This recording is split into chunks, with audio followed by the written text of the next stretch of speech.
ಇನ್ನು ಲಾಲ್ಬಾಗ್ನಲ್ಲಿ ಫಲಪುಷ್ಪ ಪ್ರದರ್ಶನ ಕಣ್ತುಂಬಿಕೊಳ್ತಾ ಇದ್ರಿ. ಆದ್ರೀಗ ಕಬ್ಬನ್ ಪಾರ್ಕ್ನಲ್ಲೂ ಹೂವಿನ ಲೋಕ ಸೃಷ್ಟಿಯಾಗಿದೆ. ಇಂದಿನಿಂದ 11 ದಿನಗಳ ಕಾಲ ಹೂವಿನ ಹಬ್ಬ ನಡೆಯಲಿದ್ದು ಸಿಟಿ ಮಂದಿ ದಾಂಗುಡಿ ಇಡ್ತಿದ್ದಾರೆ.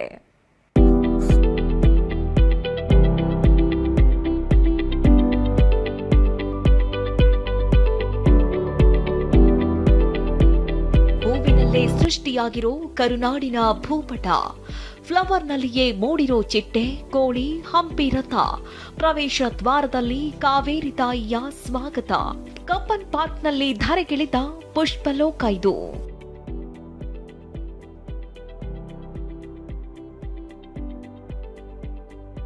ಕನ್ನಡ ರಾಜ್ಯೋತ್ಸವ ಮಕ್ಕಳ ದಿನಾಚರಣೆಯ ಅಂಗವಾಗಿ ಕಬ್ಬನ್ ಪಾರ್ಕ್ನಲ್ಲಿ ಫ್ಲವರ್ ಶೋ ಆಯೋಜಿಸಲಾಗಿದೆ. 10 ವರ್ಷಗಳ ಬಳಿಕ ಪುಷ್ಪ ಪ್ರದರ್ಶನ ನಡೀತಾ ಇದೆ.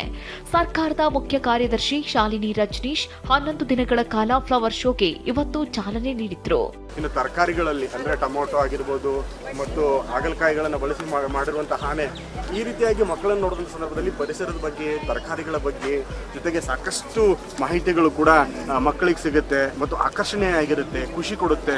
ಅವರನ್ನ ಉಲ್ಲಾಸ ಮತ್ತು ಮನೋರಂಜನೆ ನೀಡಿ ಮಾಹಿತಿಯನ್ನು ನೀಡುವಂತಹ ಉದ್ದೇಶಕ್ಕಾಗಿ, ಜನರನ್ನ ಸೆಳೆಯುವ ಕಾರಣಕ್ಕಾಗಿ ಈ ಬಾರಿಯ ಕಬ್ಬನ್ ಪಾರ್ಕ್ ಅಲ್ಲಿ 10 ವರ್ಷಗಳ ಬಳಿಕ ಪುಷ್ಪ ಮೇಳವನ್ನು ಆಯೋಜನೆ ಮಾಡಲಾಗಿದೆ. ಸಿಟಿ ಜನರು ಮುಂದಿನ 11 ದಿನಗಳ ಕಾಲ ಕಬ್ಬನ್ ಪಾರ್ಕ್ ಅಲ್ಲಿ ಈ ರೀತಿಯಂತ ಒಂದು ಪುಷ್ಪಗಳ ಲೋಕವನ್ನ ಕಣ್ತುಂಬಿಕೊಳ್ಬಹುದು.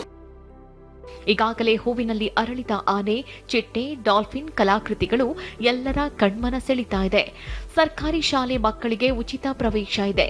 ವಯಸ್ಕರಿಗೆ 30 ರೂಪಾಯಿ, ಮಕ್ಕಳಿಗೆ 10 ರೂಪಾಯಿ ಟಿಕೆಟ್ ದರ ನಿಗದಿ ಮಾಡಲಾಗಿದೆ. ಬೆಳಿಗ್ಗೆ 6 ಗಂಟೆಯಿಂದ ಸಂಜೆ 7 ಗಂಟೆಯವರೆಗೆ ಪ್ರವೇಶ ಇರಲಿದೆ. ಫ್ಲವರ್ ಶೋಗೆ ಸಿಟಿ ಮಂದಿ ಫಿದಾ ಆಗಿದ್ದಾರೆ.